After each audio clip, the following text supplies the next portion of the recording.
اے ایمان والو، نہ تو اللہ اور رسول سے خیانت کرو اور نہ اپنی امانتوں میں خیانت کرو، اور تم ان باتوں کو جانتے ہو، اور جان رکھو کہ تمہارا مال اور اولاد بڑی آزمائش ہے، اور یہ کہ اللہ کے پاس نیکیوں کا بڑا ثواب ہے۔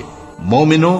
اگر تم اللہ سے ڈرو گے تو وہ تمہارے لیے حق و باطل کا فرق ظاہر کر دے گا اور تمہارے گناہ مٹا دے گا اور تمہیں بخش دے گا، اور اللہ بڑے فضل والا ہے۔ اور اس وقت کو یاد کرو جب کافر لوگ تمہارے بارے میں چال چل رہے تھے کہ تم کو قید کر دیں یا جان سے مار دیں یا وطن سے نکال دیں،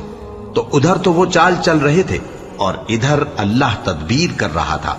اور اللہ بہترین تدبیر کرنے والا ہے۔